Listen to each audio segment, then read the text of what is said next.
अल फलाह university को अपनी सफाई देने का हक है, इसलिए उनका पक्ष मैंने आपको सुनवाया। लेकिन इस सवाल का कोई जवाब नहीं मिला कि अल फलाह मेडिकल कॉलेज की लैब से एक्सप्लोसिव तैयार करने में इस्तेमाल होने वाले केमिकल कैंपस से बाहर कैसे गए, क्योंकि पुलिस के पास इस बात के पुख्ता सबूत हैं कि डॉक्टर मुजम्मिल, डॉक्टर उमर और डॉक्टर शाहीन ने कॉलेज लैब से केमिकल धौज और तागा गांव में ट्रांसफर किए।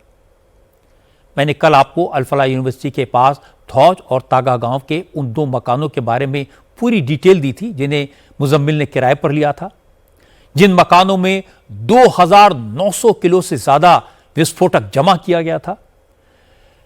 जब इन मकानों की हकीकत सामने आई तो गांव में सन्नाटा है।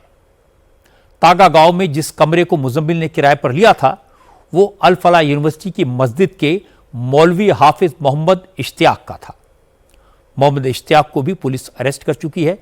आज इंडिया टीवी की टीम मोहम्मद इश्तियाक के उस कमरे में पहुंची जहां से 2600 किलो से ज्यादा अमोनियम नाइट्रेट बरामद किया गया। हमारे संवाददाता अभय पाराशर ने बताया कि जिस कमरे में भूसे के ढेर के नीचे एक्सप्लोसिव्स को छुपाकर रखा गया था वो कमरा भी मकान के पीछे के हिस्से में है। लोकेशन ऐसी है जिस पर किसी को शक हो ही नहीं सकता। इस वक्त हम सड़क पर मौजूद है और यहां से आपको दिखाई देगा कि बिल्कुल सुनसान सा ये इलाका है, दूर दूर तक यहां पर कोई मौजूद नहीं है।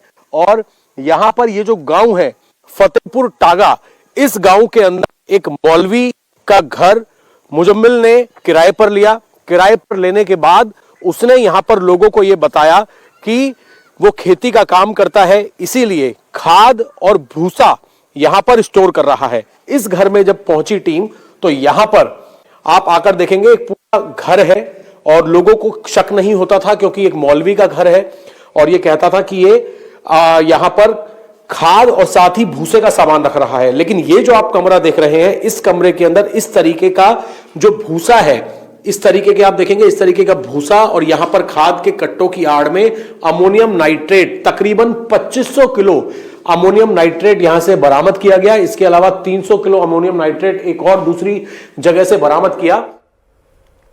पुलिस ने आज फतेहपुर तागा गांव के लोगों से पूछताछ की है। इश्तियाक के परिवार वालों से भी इस मकान में आने जाने वालों की डिटेल पूछी जा रही है। इसी पूछताछ में खुलासा हुआ कि डॉक्टर मुजम्मिल के साथ डॉक्टर शाहीन भी इस मकान में कई बार आई थी। इश्तियाक की वाइफ ने यह बात कंफर्म की है कि उसके मकान में डॉक्टर शाहीन 3 बार आई थी। वो जब भी आती थी अपने चेहरे को हिजाब से ढककर रखती थी। मुजम्मिल के साथ कुछ देर कमरे में रहने के बाद वापस चली जाती थी।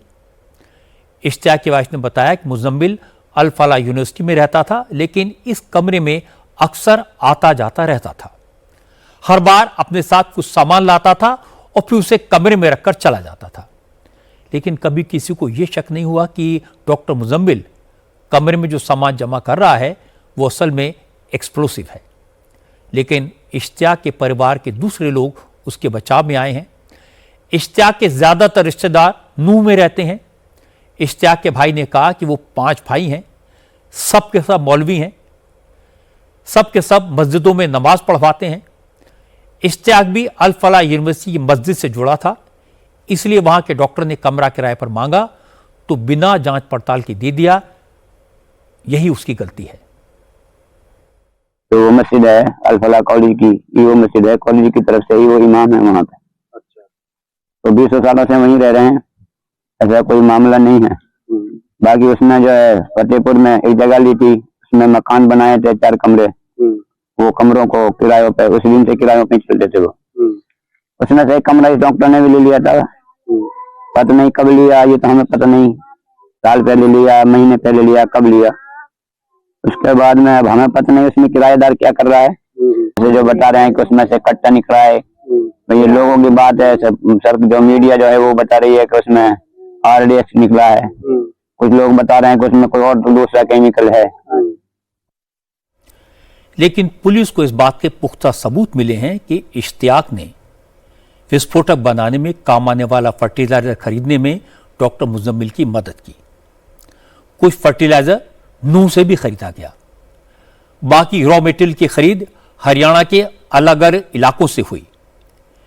इस केमिकल को अपने घर तक पहुंचाने में भी इश्तियाक ने डॉक्टर मुजम्मिल की मदद की। आज दिल्ली पुलिस की स्पेशल टीम ने नूंह से एक खाद कारोबारी को हिरासत में लिया। इस कारोबारी का नाम दिनेश सिंगला है। पता चला कि आतंकियों ने सिंगला की दुकान से फर्टिलाइजर खरीदा था और इससे अमोनियम नाइट्रेट बनाया। चूंकि आतंकी साजिश का सेंटर अल फलाह यूनिवर्सिटी और इसके आसपास के इलाके हैं, इसलिए यह यूनिवर्सिटी एनआईए के रडार पर है।